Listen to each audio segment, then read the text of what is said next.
What is going on, everyone? Good afternoon, and welcome to a Thursday, March 7th edition of Established to Run's NBA DFS Injury Analysis Show. I'm Mark Dankenbring, joined as always by Mike Gallagher. We have a solid 7-game slate on tap tonight. Really looking forward to this Boston at Denver game in my current hometown of Denver. So looking forward to that. How you doing today, Mike, on this nice, fine Thursday? Yeah, doing quite well. Nice little 6-0 in the prop streets yesterday, getting over 150. So, even if I felt terrible, getting that to that level, feel pretty good. But feel pretty good even with that aside. So, yeah, happy to dig in. Not a lot of back to backs tomorrow, so excited for that. I could actually write matchups without guessing for injuries. So, yeah, feeling pretty good today. Yeah, I love that. Definitely been a great start to March for us in the prop streets. And we hit an over on Harrison Barnes where we projected twice as many minutes as he played. So certainly running a little hot there. Hopefully that run good continues for us here today. But yeah, we've got a 7-game slate on tap. And you mentioned not too many back-to-backs. 5 total teams out of 14 are either on the front end or the back end of a back-to-back. So relatively quiet based on what we've seen this week here. But let's get started in Detroit tonight, where the Pistons will be hosting the Brooklyn Nets. Again, it's a 5-game week for the Nets. So even though it's not a bad back-to-back for them, they do have a lot of game action this week. On their injury report, a lot of action as well. Cam Johnson, Cam Thomas, Ben Simmons, and Day'Ron Sharpe remain out. We just got word today that Ben Simmons will be out for the rest of the season. So it can kind of close the book on his 2023-2024 season. And then along with those 4 names who are typically in the rotation, Dariq Whitehead, Jacob Gilyard, and Jalen Martin are also out with G League tags. And then we have Lonnie Walker, questionable here with an illness. So a lot to digest, a lot of names on the injury report. And the Lonnie Walker Q tag is pretty big tonight because he might draw the start. But just curious with Cam Johnson out, who got injured last game and started, who you expect to fill that starting role and pick up those minutes for the Nets? Yeah, well, for starters, they're injured when I'm checking where the Long Island Knights are playing, because Mhm. that's how shorthanded they are. They're actually in town. They travel out tomorrow. They had a home game yesterday, so they could dig into those G League guys that you mentioned off the top. But to answer the most important question here, who do we think starts for Cam Johnson? Rolled his ankle. Sounds like he's going to miss more time. Cam Thomas also should note he's missing additional games, but he could be back pretty soon.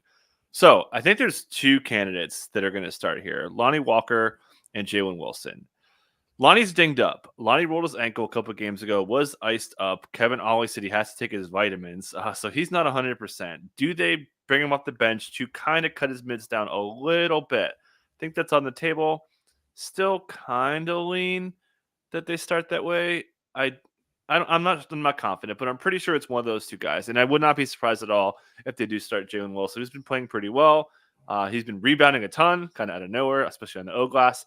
So those are the 2 candidates to start. Lonnie's going to get minutes regardless. He is ill, though, so that could also affect him. We'll see. As I mentioned, if he doesn't play, then Jalen Wilson would probably be a lock to start. We'd be running a lot of Dennis overlap. We know the Dennises have handled the point guard minutes. They've overlapped him a little bit. They're going to have to just because they don't have the bodies. Mikal Bridges would have to play a ton. Dorian Finney-Smith's minutes are up since Kevin Ollie has taken over. He seems to really like Dorian Finney-Smith, shouts him out all the time, unprompted in pressers. Nick Claxton would play a ton as well. We see more trend in Watford.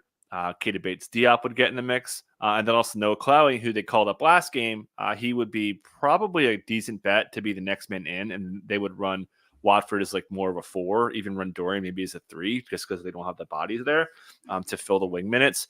So that mostly covers it. But yeah, well, as I mentioned, keep an eye out for anybody that's getting upgraded. Like if they upgrade Jacob Gilyard or anybody on the G League team, Jalen Martin, maybe somebody like that, then that's probably indication that Lonnie may not be able to go. So yeah, I think that mostly covers it. As you mentioned, great matchup, Detroit, terrible defense. So the fantasy goodness on a shorthanded team that hasn't been playing great should be out. This is the Mike Gallagher stamp of approval, bad basketball game of the night.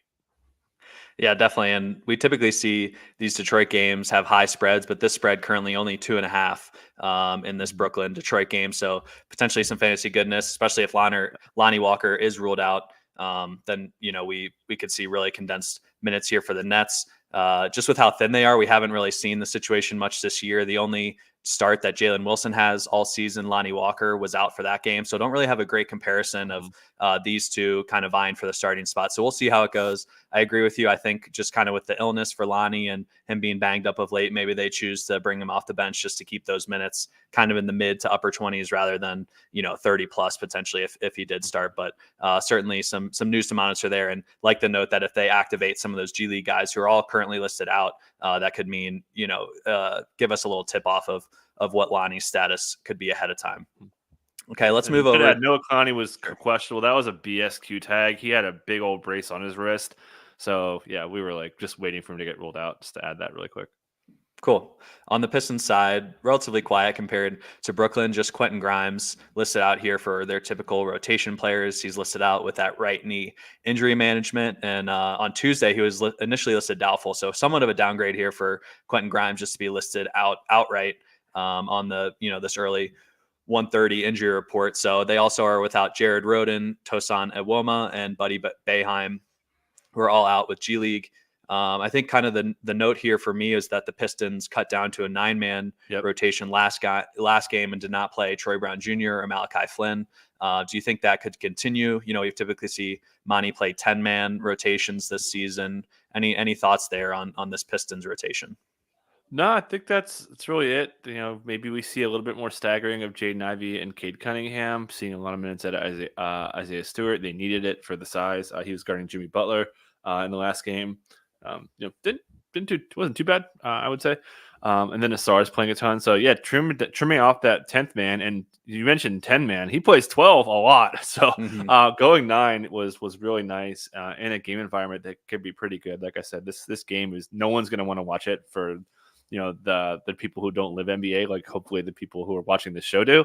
But there should be a lot of good stat output there. So yeah, not too much to add. Jalen Duren coming off a pretty decent game, I thought, against Bam. So yeah, not much else to add. And yeah, Cade Cunningham's minutes have been pretty strong. That knee thing, no more probable tags. He's kind of good to go. Great. Let's move along to one of the more exciting real life NBA games on the slate, and that's the Minnesota Timberwolves at Indiana Pacers. Big news on the Wolves side today, as Karl-Anthony Towns is ruled out on the injury report with a left meniscus injury. Initially, we had Shams come out and say he's out indefinitely, and then Woj kind of contradicted that and said he might not miss that much time, if any. Obviously, he's listed out tonight, so he is going to miss tonight. We do know that, but this is kind of shades. Reminded me a little bit of the Embiid initial report with Shams and Woj, where Shams, initially reported the tear for Embiid and he'd be undergoing surgery, and then Woj kind of backtracked that, and I think Shams deleted that initial tweet around Embiid. But anyway, let's focus on Cat here. Any insight on Cat, how they plan to replace him, and just kind of outlook moving forward for the Wolves? Yeah, so it's going to be Kyle Anderson in the starting lineup. Images that shoot around, he's wearing a starter jersey. Didn't really need to see that, but pretty confident slow-mo will get the start. And then we'll be looking at, we'll see if, we'll see a lot of Naz Reid. We've only seen about 10% of Naz's minutes have been as the 5, which is kind of a product of Cat and Gobert being so healthy. So expecting Naz, Slow-Mo, and then Nickeil Alexander-Walker to not start, but he'll play a little bit more. The candidate to close, I think that they're going to want to put Jaden McDaniels on him, but maybe Jaden gets into foul trouble. There's paths to Nickeil playing like upper 20s, maybe 30 if things are running right. So those are the guys who are going to benefit from a time standpoint. But then from a usage standpoint, I mean, Anthony Edwards could just completely take off. I think he's going to play a lot. There was comments from Chris Finch saying that in so many words, he needs to shoot the ball more. The last couple of pressers he's done. So yeah, pretty good spot for him. And then yeah, Gobert's been playing pretty good offense. I got the wrong box score up again. But yeah, I think they're in a pretty decent spot to put up some numbers. Obviously, the Pacers defense is pretty strong. But yeah, those guys should all benefit. And should note that Dink and I did a podcast recently that kind of went over the Wolves in more detail. So we'll kind of point you there when it comes out. Yeah, the Wolves currently clinging on to the top seed in the West still, but again, tight between those top 4 teams. So interesting to see how this Cat absence will affect them. Certainly, when I think about how their offense will operate, when you take out Cat and put Kyle Anderson into that starting lineup, then you have Kyle Anderson and Rudy Gobert both as non-shooters, non-floor stretchers, whereas Cat, one of the best big men shooters in the league. So certainly could affect their spacing a little bit, and will be interesting to see how they deal with that over time. Jordan McLaughlin is questionable tonight with an illness. Do you think with Cat out, there's a chance he could kind of carve a role into the rotation, or minimal minutes there for him regardless? Yeah, we got him for 6. I don't really think so. And actually do have the right box score up. I kind of forgot that Anthony Edwards didn't start because he was late. I was like, where's Ant? And then he's down there. We got him for 6 minutes just as a spillover. We didn't change Mike Conley's minutes at all just because he has such a tight range. But like I said, it's going to be Nickeil Alexander-Walker. McDaniels have a higher ceiling. Gobert will have a really high ceiling, and he'll have a huge ceiling offensively. And we'll see where Slow-Mo's minutes are at. We saw him play a little bit more last game because Cat didn't have it and got a little dinged up.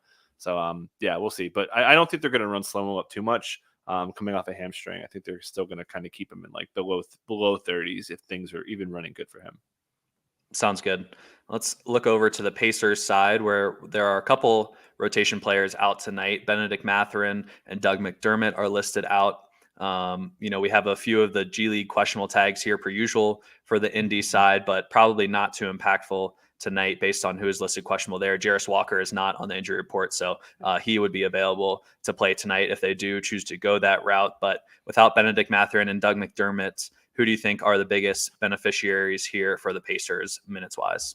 Yeah, pretty big deal. That was Ben Mathurin. He subbed in pretty late in a couple games ago, or was it last one? I don't remember. It's March. So it was last game. Yeah, last game because we took that Shepherd under, and then we were thinking Benny Math might not check in at all because Shepherd was the first sub, and they flipped the sub patterns there. Yep. Yeah, he came in behind Halliburton there. So as you mentioned, the big question is: are they going to play Jarris Walker? We know what the 9 are going to be. The starting 5: Obi Toppin, Jalen Smith, TJ McConnell and Ben Shepherd are going to be the 9. Now, do they add a 10th? Rick Carlisle likes to play 10. And there was a lot of buzz coming in that they wanted to play Jarris Walker. There was some puff pieces coming up after the Doug McDermott injury. Didn't really pan out. Now, I think they got to do it. We saw when they were shorthanded before, they were using him as a sub pattern as a 3. So I think they can get away with it. They do want to play Obi Toppin more along with Ben Shepherd. Rick Carlisle said that they're like more of their spacers and they cut for them and they add a lot of more movement to their offense. So certainly expecting Ben Shepherd, Obi a little bit. Maybe they run some bigger lineups. And then, Aaron Nesmith's minutes are safer. Nemhard's minutes are safer. We're going to probably get some McConnell overlap. We've seen that come to fruition a little bit more lately since McConnell had that big game against what was it, the Spurs? Yeah, when he kind of went off. So those guys kind of all benefit. We'll see if we can get more minutes out of Halliburton. The minutes haven't really been there too much. There was some comments from Rick Carlisle saying they're going to try to get him the ball more on the move and not have him run so much pick and roll stuff. So be watching for that if you're into like the big X's and O's play type stuff. But and then Miles Turner. Ben's a pretty good rates guy from a shots perspective. So I think these guys could be looking to shoot. The matchups. It's not as good as Cat is on offense. I still think the Wolves are going to be pretty good defensively. So, and again, rim defense. The Pacers are number 1 in rim points. The Wolves are number 1 in rim defense. So, I was thinking about betting it, but I was like, I don't know. I don't know if I want to bet. I'm not allowed to bet on the Wolves. So, Wolves and Heat bets they're not for me anymore. Yeah, Minnesota is on my do not bet list as well. After I piled on against the Blazers the other night, extremely shorthanded, and that game was way too close for a 15-point pregame spread. But yeah, I think on the Pacers side and Jarris Walker specifically, the only real significant minutes we've seen him play of late is against the Pelicans, who are a bigger team. Ben Shepherd was out in that game, so Jarris Walker kind of filled those minutes. But the Wolves, typically one of the biggest rotations in the NBA, and even without Cat, I would expect the Pacers to use Jarris Walker's size a little bit in this one. So I'd expect him to play. Who knows if that's 6 to 8 minutes in, or if he gets up closer to 14, 15. But I think we should expect him to play tonight, and we do have him projected for about 10 minutes right now. So that looks good to me. Mm-hmm. Yep. Okay, great. Let's move along to another exciting matchup as well. The Miami Heat at Dallas Mavericks. It is the front end of a back-to-back for Miami, who play in OKC tomorrow night. So 2 big games coming up here for the Heat. They are without Tyler Hero, Kevin Love, Josh Richardson, and Drew Smith. Josh Richardson ruled out for the rest of the season as well. So no best ball hopes for us at ETR, who had him as a popular late round draft pick. So his season is finished. Caleb Martin listed available here. So this is kind of the same, group of out tags that we've seen for a few games here for Miami. So any comments for the Heat? Do you expect Nikola Jovic to start again tonight, or any potential curveballs here for the Miami starting lineup? Yeah, I think so. We saw a long stint for Jovic out of the gate, and then still didn't kind of get there. He kind of just hangs around there when they have most of their bodies there. And also, trigger warning when you say best ball injuries. I am feeling it. So many injuries. Anywho, yeah, I don't have really much to say. Commentary from Spo that they're going to try to get, and I talked about this for a little bit. They're trying to get Rozier more involved. We saw a little bit of a bigger role, a little bit more handling, passing's coming up a little bit. So we're starting to see him come around. He's still not going to be as good as where he was with the Hornets, but nice to see him carve out a nice role. Duncan's been rocking and rolling here. Jimmy's back, never a doubt. He was doing a bunch of training when he was away for personal reasons. So yeah, I feel pretty good about this rotation. We know Jaime Jaquez and Caleb Martin will hold down the bench, and then without Love, they're just seeing the Orlando Robinson minutes cover up most of the non-BAMs, which they might go smaller here, right? I think Haywood Highsmith in this matchup could make sense as a small ball 5. They've used him there. So could see Orlando Robinson get trimmed a little bit, maybe even out entirely. They are in a back-to-back, though, so I don't know if they'd want to run it that tight when they know they're going into what will be a high-paced game tomorrow. So I think they'll still run it normal, but there's a chance they maybe run it tight today and then find some other guys to fill in tomorrow. Maybe Love's off, whatever it is. So there's a chance they do run it small, but I kind of don't think so. Definitely. That makes sense to me and checks out for sure. On the Mavs side, the injury report has cleaned up a little bit from Tuesday, where we had a few questionable tags. Those have now been upgraded to probable tags on Luka Doncic and Maxi Kleber. And then Derek Jones Jr. is off the injury report, as he was listed questionable on Tuesday, played through it, emerged fine. But I think the big talking point here is the potential starting center position. So why don't you, I think you have some intel there and a potential lean on who might start at center tonight for the Mavericks. Yeah, so I know our props people were wondering, like, why are we firing a bet off this early in the day? And we get to complaining about whatever. Anyways, enough of the complaints, guys. Think we're doing enough for you guys to not complain. Anywho, Jason Kidd said they're going to change the rotation today. He said that they just got to do it. He said that they're going to change the rotation, possibly the starting lineup. And then he went on to talk about how Derek Lively is going to be great one day, and Derek Lively is going to be a huge impact player for them down the line, yada, yada, yada, which is usually coach speak for like, hey, you're about to lose your starting job. So they had the big players only meeting. Jason Kidd was late to his presser. So yeah, I think that's kind of where we're at. So I think Derek Lively, we haven't like baked it in all the way. Like we have like a teensy bit under if we're betting him to start, but I think there's a pretty good chance that he's going to sit this one out here.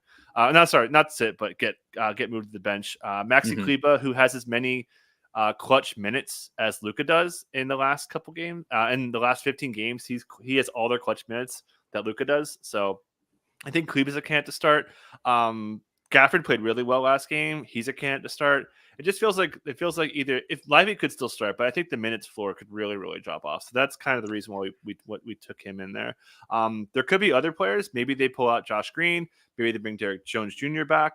Because again, this meeting was really long. The Dallas Mavs media, they were like, "Hey, where's Kidd? Where's Kidd?" And then we found out why. And then Kidd had the longest presser I think he's had all year. It was like a 13-minute presser, and he's usually like 3-4 minutes. So that was quite odd. So definitely expecting movement there. A lot of questions from the media about like, is Luka Doncic playing too much? And Kidd shot that down. Like he's like, yeah, he's not asked to do this. This is just what he does, and he wants to do it. So really no issues there. PJ Washington also playing a ton. He's played all as many clutch minutes as Luka as well. They like him in the clutch. He's locked and loaded. Maybe start him at center. I wouldn't be surprised by that. But one way or another, we had to FanDuel didn't line Lively at all, so that was kind of puzzling. I think they maybe know it too. Shout out to FanDuel if they're grinding the pressers. But anyways, I think covers it. Yeah, I have a question for you on Lively, just because if he does get moved to the bench, we've seen Daniel Gafford in the bench role play anywhere from 6 minutes to 24 minutes. So what if Lively does go to the bench, what do you think his range is? Do you think the floor would be as low as 6 minutes and Maxi Kleber could take most of those, backup center spots? Or, what do you think the range would be for Lively off the bench? Yeah, I said, well, we talked about this in our Slack because we were like trying to figure out what the range was if he did get benched, if we're wrong, and all that. So I said, kind of like taking the whole things into account, that he'd be like 8 to 22. So like maybe it could be less. Maybe he runs one stint and then gone, and then he only plays the first, and then he doesn't play a second half stint, so that would maybe be 6. But I think he could kind of get an 8 count. So I think the high stuff's off the table, man. He just hasn't played well enough. They're losing 5. I mean, they're losing bad. They've had a couple wins. I'm sorry, they had a couple like tight losses, but and those are against like bad teams. Like the fact that they lost that Philly game, that like really changed the tenor, and then they lost again. So I don't know. That's kind of where we're at. So I don't think he's out of the rotation, but he may only get 1 rotation, which was for the people who got his under. That's definitely what we're hoping for. Cool. Sounds good. Yeah. And just to add, especially against Miami, like, do you want to play him against Bam? Like, so maybe they play him in the non-Bam, something like that. That's kind of what I was thinking. Cool. Sounds good. Yeah, the Mavs have lost 3 in a row there and are clinging to right now the 8th seed in the West as that play-in positioning battle, continues to be a tight race out there. Okay, let's move along to the next game on tonight's slate, which is the Toronto Raptors at Phoenix Suns. The Suns are coming off that big overtime win against Denver on Tuesday night. They will host the struggling Toronto Raptors, who are banged up. On the Raptors side, they are without Scotty Barnes, Bruce Brown, and Jakob Poeltl, all key rotation players for them. So a lot of minutes up for grabs that we've seen the last couple games, and then a few Q tags here as well that typically wouldn't be major news, but since they are so thin, these are now big rotation pieces for them as well. So Ochai Agbaji is questionable with left knee soreness. Jalen McDaniel is questionable with an illness, and then DJ Carton is questionable with an ankle sprain. So currently we're monitoring the G League out tags here as well. Mahamadou Guy and Jamias Ramsey gotten for garbage in the last game. They're currently listed out on the injury report. So we're monitoring them and to see if they'll be upgraded. But kind of where do you want to start here on the Raptors? Let's probably start with Agbaji and what his potential status, and if he was out, who you would expect to start in his place. Yeah, tweaked his knee last game, went to the locker room, got ruled out pretty quick, which is usually a pretty bad sign. So I think there's a chance he misses. And then it's got to be Jordan Nwora. I think he'd have to start. So we've seen him be a pretty comfortable player, pretty strong rates. He'll be playing a lot. They're going to need the offense here, gives him some size. So he kind of checks all the boxes. So I feel pretty good he's going to start if Ochai can't go. And that should get, if he's out, that should get Javon Freeman-Liberty in the rotation. He made the All-Summer League team, so that's a guy I'm into. Obviously, I picked him up for my 30-man team. But yeah, he's got a lot of game, pretty well-rounded wing, a lot of energy. Got talked up after the game by Darko. He was asked about though, so a little bit of a grain of salt there. So he would be in the rotation for sure. As you mentioned, TJ Carton, Q-tag for ankle. That's a late day add, so that's usually not a good sign. So they could potentially be really thin at the point from a depth perspective, but from a role perspective, despite only having 1 assist last game, RJ Barrett's handling is way up. He is running the offense in the non-IQ minutes. So he has a pretty big role in his hands against what could possibly be a vulnerable Suns defense who has been playing a little bit better. And then the rest of it's kind of straightforward. Like we'll see, Grady Dick's minutes are locked and loaded. He's kind of set for like a mid-20s role. If they're shorthanded, maybe they start him. I think they like him off the bench. But again, they're clearly they're ruling out Bruce Brown early, hand surgery, finger surgery for Barnes and Poeltl. So it's clearly Grady Dick season. So he's kind of locked in. It's just for fantasy, it's tough to kind of go there for like DFS because he's just like so empty besides scoring. But bottom line, could be a lot in the war. We could get a look at Freeman-Liberty, a lot of Grady Dick, and then possibly elevated minutes. But we do have maybe some garbage numbers. Fairly big spread, but we know the Suns, they're also a little shorthanded on their end. Sounds good. Some potential fantasy goodness again from the Toronto side here as their rotation continues to condense and usage continues to condense around mainly the starters here and then Grady Dick off the bench, as you mentioned. Let's transition over to the Suns side, who are without a few key players as well. Devin Booker remains out. Josh Okogie is out. And then Nasir Little and Damian Lee also listed out on the Suns injury report. So again, coming off that big win on Denver, in Denver, it is an island game for the Suns. Any rotation notes or news and notes you want to cover for the Suns? No, just as you mentioned, like the really big win. Nurk, we saw them play through him with 4 fouls, 5 fouls. And then he fouled out, but he was great. He got really talked up after the game by Frank Vogel. Said he was their best offensive player with only 4 shots because of the screen setting. And yeah, he just really, and the passing, he was really good. and they didn't want to take him off the court. So, not too much else to add. We know where to get the starting lineup. Bradley Beal's minutes limit is mostly gone-ish. I don't think they're going to play him 40, but he could kind of get in the mid-30s spot here. They need him to play really well. Eric Gordon looks to have maybe more limitations. He's been having a little bit shorter stints. They're playing Saban Lee. He had a sick dunk in that Thursday game that you mentioned there. And then Royce O'Neal's playing a ton. That's not going to change. So Royce is going to play a pretty good bit. Toronto, really good game environment, right? They're terrible on ball defense. They play fast. They play really fast pace.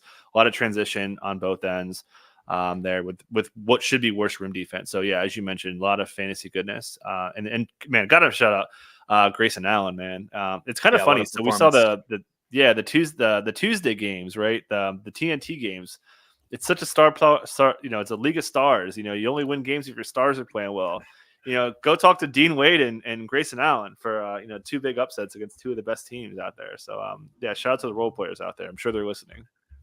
Yeah, I was loving that the Cavs had Travis Kelce courtside and Dean Wade goes off, and it's like I saw a tweet like, wonder if there are any Swifties that are tuning in to watch because the Kelces are there and they think Dean Wade is like one of the best players in the NBA, and it's like, well, I mean, he is one of the best players in the NBA, right? So no, but just Joshua. But yeah, fun Tuesday games, and Grayson starting 8 of 8 from 3, tailed off a little bit, but man, I actually did not realize Kevin Durant got off 34 shots. That's pretty unbelievable. They only made 14 of them, but ended up with 35 points and in a strong fantasy line as he kind of picked it up at the end of the game and into OT. But certainly tons of usage available without Devin Booker, and maybe we see a similar line here from KD tonight. Yeah, I think he missed his first 5 threes, and then he made that big one to basically send it to overtime. And then he hit 2 more in overtime. So just a great game, man. Like as much as it pains me as someone who took Denver Live stuff, thought I had it when they had to come back, but we're seeing a lot of that, man. Just like you saw that with their Cavs last night. They pull off this great comeback on the Hawks, and just like it's almost like their comeback happened like too early, and like, oh, they ran the comeback and they're just out of gas. For sure. KD found it with that left-handed hesitation pull up from like deep, the deep left wing 3. That when Kevin Durant gets to that spot, it's typically going in. I know he's had some killer shots previously when he was on the Warriors against the Cavs from that same spot. So yeah, when KD gets to that deep left wing, it's typically going to go in for him.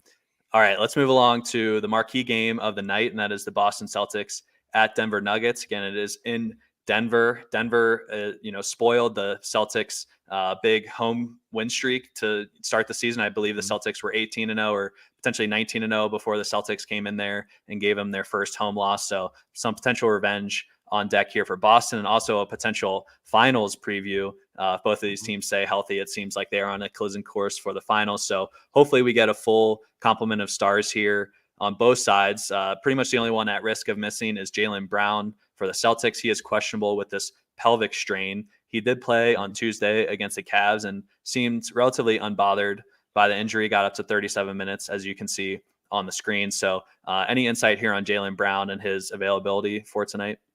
Yeah, he is technically a sacroiliac strain. So your sacrum's like kind of where your butt bone is, not the tailbone, and then your iliac's like the connection to your hip. So it's kind of like a hip/butt bone strain, which means it's muscular. So that is a very, very odd listing. I have very little information on it other than what I just told you. And it's not the same injury that he had before. He was listed with a knee contusion that he hurt in the Golden State game. Obviously looked pretty unaffected, played a ton of minutes, obviously. So, I don't have a great read on it. I kind of think he's going to play because it's kind of a big game, but wouldn't be surprised if he sits. If he does sit, I feel very confident it will be Al Horford getting the start and guarding Joker. So he'll probably play a lot. So it could be a pretty tight rotation. Boston's schedule is not too bad. Island game, as you mentioned, for them.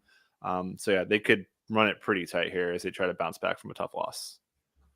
Sounds good. On the Denver side, we have a clean injury report again, other than Vlatko Čančar, who is out for the year with ACL surgery. We did see, I wanted to note from the Nuggets, we've seen some heavier starter minutes of late from Michael Malone post the All-Star break.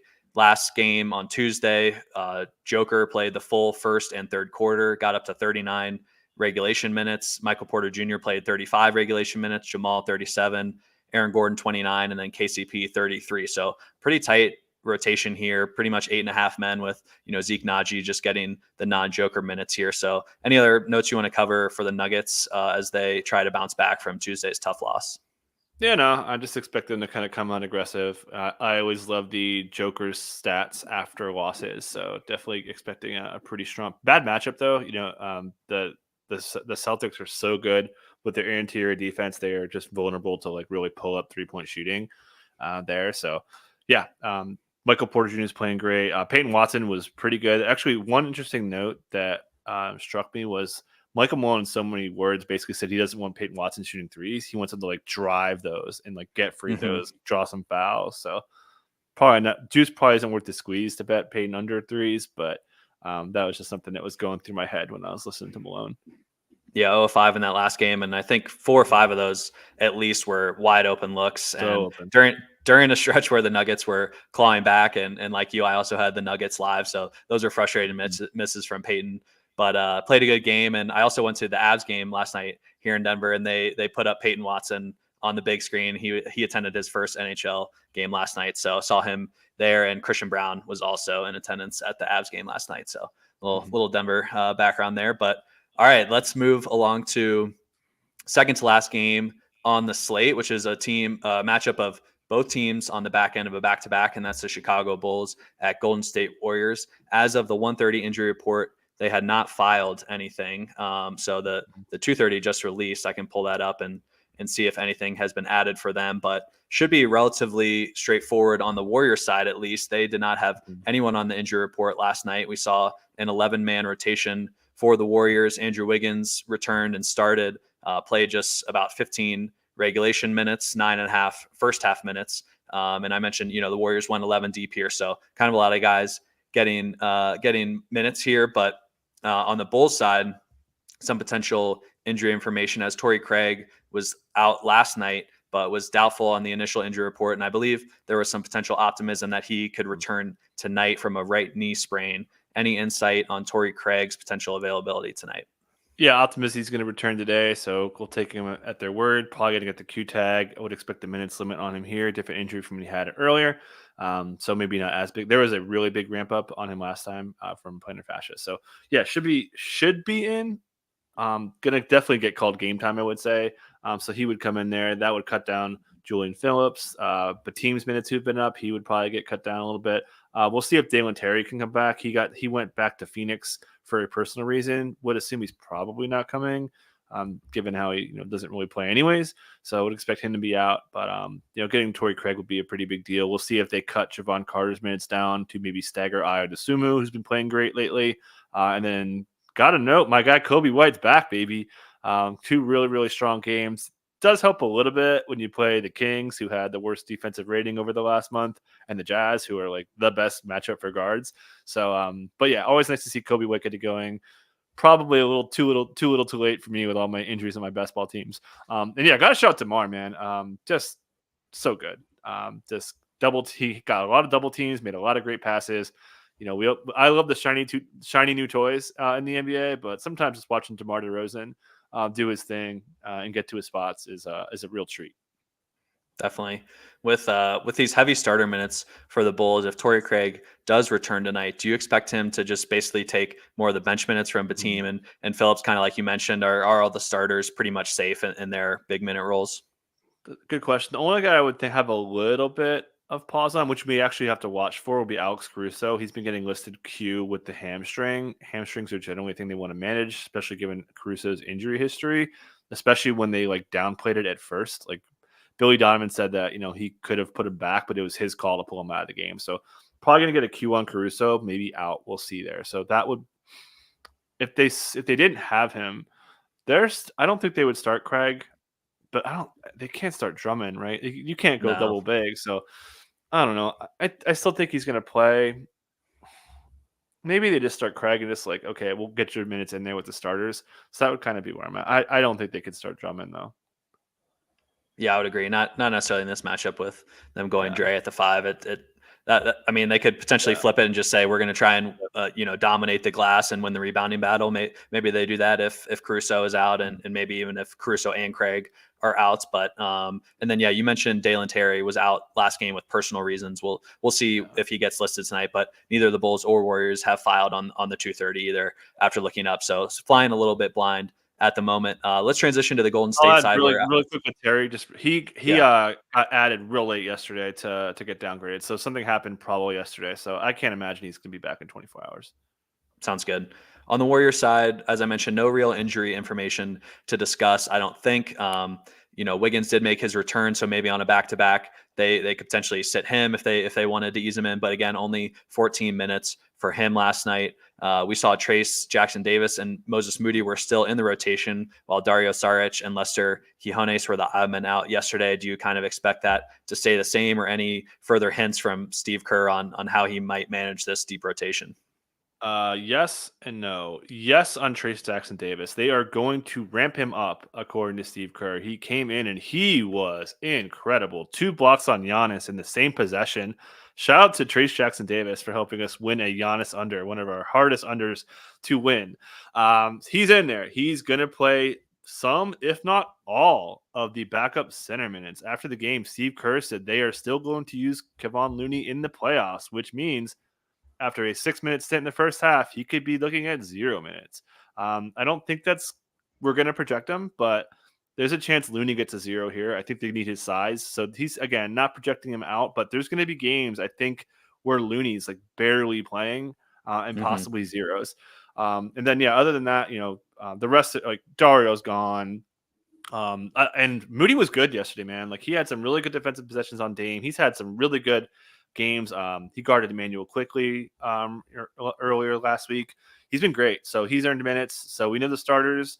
We know Clay. We know CP3. We know Moses Moody. We know Trace Jackson Davis. And then there was some commentary that they're going to make it 10, and that would be Gary Payton. So that's the rotation. We'll see if they sneak Looney in there.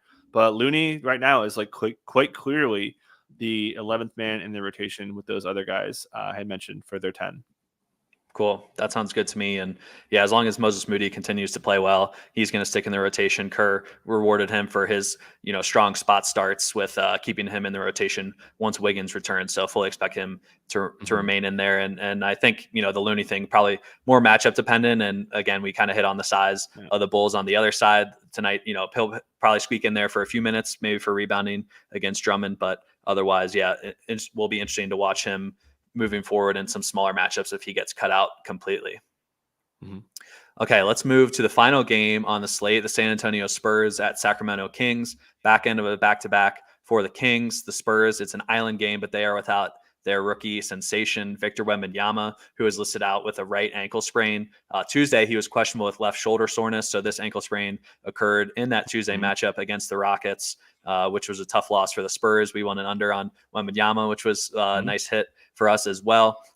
Julian Champagny is off the injury report for the Spurs, so he should start again tonight. But the Spurs also have out tags of Charles Bassey, Jamara Bouye, Sidi Sissoko, David Duke Jr., and Raekwon Gray, all with G League tags out. So, we kind of hit on Tuesday. If Wembanyama would miss, it would benefit everyone on the team usage-wise. But how do you expect things to go tonight for the Spurs to start for Victor Wembanyama, and then any big, beneficiaries without Wembanyama on the floor? Yeah, so Wembanyama not only is not going to play today, but he didn't travel, which is not good. He went straight to San Antonio from Houston. So he's possibly looking at more games. So for those of you lucky enough to have Victor Wembanyama on your best ball teams or season-long teams, you might not have him for a little bit. Tough timing for the playoffs there. So, Zach Collins is going to start. We kind of know this. He'll probably play upper 20s, maybe get to 30. We'll see. And then they have enough games for Dominic. They have more games left for Dominic Barlow than there are games left to play. So he's in there. He'll play every game that Wembanyama doesn't play. So that'll cover their center minutes. I don't think they're going to go small. And then the rest is usage, right? Wembanyama, massive usage, massive rebound rate. So those guys will all be trickling down to getting more shots, more handling for Trey Jones, Devin Vassell, Keldon Johnson, yada, yada, yada, go on down the line. And then defensively, right? I mean, Wembanyama is blocking, 7 shots a game now. So a Kings team that likes inside. they're going to be able to score a bunch. They ran some great offense against the Lakers last night. I guess we can. I'll save that for that side there. But yeah, I think that mostly covers it. Rotation should look the same again. You're just basically elevating Zach Collins and then elevating Dominic Barrow to fill minutes. Makes sense. And you hinted at the defense becoming a lot weaker for San Antonio without Wembanyama. This is currently the highest over-under on the slate. The Kings have the highest team total on the slate at 123 points. So certainly a lot of scoring expected here for the Kings on the second night of a back-to-back. But let's transition over to them after their strong win over the Lakers on the road last night. They are at home tonight, so return back to Sacramento. Relatively quiet injury report for them yesterday, kind of the same that we've seen of late. Sasha Vezenkov, Jordan Ford, Colby Jones, and Jalen Slauson all out, but Vezenkov, was the only one even getting minutes on the fringe there when he was active. But kind of note, we saw Kevin Huerter and Harrison Barnes cut way down. 12 minutes for Kevin Huerter, 15 and a half for Harrison Barnes. They basically just started the first and second half and did not play at all in the second and fourth quarters. So any hints there from Mike Brown on if that will continue or where they stand in the rotation after their pretty weak performances last night from a minute standpoint? Yeah, just really hot second unit. The second unit got hot, and that's part of the reason why Harrison Barnes minutes got cut down. We saw them actually run Davion Mitchell and Keon Ellis together, so it was more of a product of that. After the game, Mike Brown didn't sound concerned. So mostly just a one-off thing. Fox was just so good. So it was just to hit the offense thing I was talking about.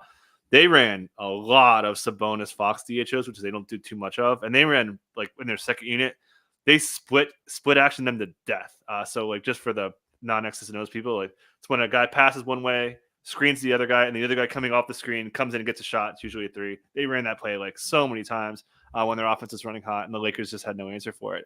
So, yeah, that's kind of it. But yeah, I expect the minutes to kind of normalize. I think that there was commentary from Mike Brown saying that Keon Ellis, like, quote unquote, earned it. He did talk about him starting 4 games. That was just weird. I think he was just maybe adding a random stat because Keon's won 4 games out of 4 starts. I don't know if that's like true. I'm taking his word. That was a weird quote that he would note that. I think he was just trying to like talk him up. But anyways, yeah, I think it should be good. Obviously the downside for Huerter's there because the second unit was so good. So if Huerter's off to a slow start, quicker hook, maybe they give him longer release on the other end, yada, yada. And then obviously Malik Monk just won't stop. Heavy favorite for 6th man of the year, probably 75% chance to win it. Although Bobby Portis' odds have dropped substantially. He's 10-1 now. So our Bobby bags are going up and we love it. Yeah, Porter's been playing well, but Monk continues to even best him here with 26, 8 assists, and 32 minutes. So strong game from Malik Monk. We've kind of seen the yo-yo effect between him and Kevin Huerter most of the season. When Monk is playing well, Huerter typically gets cut down and doesn't close, and vice versa if Monk is struggling and Huerter's playing well. So something to keep track of there. But we've seen kind of these Mike Brown let these second unit run if they are playing well, and turns out that was the case last night as well. We got a comment here from Mark Bush about Kevin Looney's active game streak, and just kind of looking through Kevin Looney's game log, he has not missed a game since March 20th of 2021. So almost 3 full years coming up for Looney, has not missed a regular season game. So has Kerr mentioned that at all in pressers you've heard, or have you heard anything about that? I honestly didn't know that streak was going on. That's a pretty wild streak in the current state of the NBA to not miss a game for 3 years. So that might be something to monitor. I mean, they might play him. Like I said, they might just play him on rotation. I don't know if they're going to DNP-CD him to end his streak. Because that was the thing. There was back when the first year he was healthy, that was a big talking point for Steve Kerr when like Looney was really valuable to them. They were like, oh yeah, he's been so valuable. Because if you remember Looney's career, he had hip injury after hip injury after hip injury. So it meant a lot to them to have him out there. So there's a chance, but again, there's maybe they're just like, okay, hey, thanks, man. We got to win games. We'll use you here and there. Looney's like such a team guy, and they talk a lot about that. So I don't think he would really be bothered by his streak being ended. Where like Mikal Bridges, his streak is different. Mikal impacts the game so much, and he's like such an important player that it's just different. So I don't know. Yeah, he's probably played. Maybe they put him in there. I don't know, but I wouldn't be like shocked if they'd be like, oh, they really ended his streak. Like, yeah, man, like he's barely playing. He's not really helping the team anymore. Yeah, Mikal Bridges probably played 2 to 3 times as many minutes as Looney during his streak, maybe even more than that. Maybe But more. Yeah. all right, yeah, we've gone about 45 minutes here. Mike, any closing thoughts before we get out of here? No, just fun little slate today. Again, check out the podcast. Should be on your pod feed pretty soon. We talked the Wolves more in depth. We talked about your Cavs getting hammered with injuries, and some more playoff takes. Talked about how to bet some stuff. I know a lot of people were fired at Nas Reed. I had my takes more on that, if it's a good bet or not there. So check that out. Should be on your pod feeds pretty soon. Pretty exciting slate. Like I said, we almost have like the whole NBA playing like today or tomorrow. It's not like overlapping. So love it. Sounds great. And then also on the content side, with Gary Hartman leaving us at ETR, we are no longer doing the leverage column. And in that place, Drew Dinkmeyer is starting to do a Q&A session weekly where he'll do a live stream answering any DFS questions or, life fantasy as a whole for Drew at 11 a.m. Eastern time on Thursday. So he did the first office hours today. That is for subscribers only behind the paywall. So if you are an ETR subscriber, you can get unheralded access to Dink for that hour. Ask him any question you want. Thursdays, 11 a.m. Eastern time. Moving forward, if you are in our Discord as well as a subscriber, you can ask Drew questions there and he'll answer, or just tune into the live stream and he'll answer them live on camera, hopefully. Lots of good content continuing from us at the ETR side, but that will do it today for this edition of the Established to Run NBA Injury Analysis Show. As always, we ask you for your support in promoting this free content by liking the video down below. Just takes a second, and then subscribing to our YouTube channel. We're closing in on 5,000 subscribers, which is our goal for the end of the season, about 250 away. So every person counts out there. If you could please like and subscribe, that does a great deal for us at ETR. We really appreciate all of your support. And then if you have interest in getting access to behind the paywall content with that Drew Dinkmeyer Q&A, Mike's matchups column, Monday, Wednesday, Friday, our daily DFS shows at 5 p.m. Eastern time. We've got a lot of great stuff going on. And then also our props package, which is off to a hot start in March. And as Mike mentioned earlier, over 150 units gained on the season. So exciting stuff there. Thanks for listening to us today. Tomorrow is hopefully Fan Friday once again with the trio of Mike, Drew Dinkmeyer, and Justin Fan, one of my favorite shows of the week. So be sure to tune into that. But that will do it for us today, everyone. Have fun out there. Enjoy Boston at Denver. And hope you guys have a good one. Peace.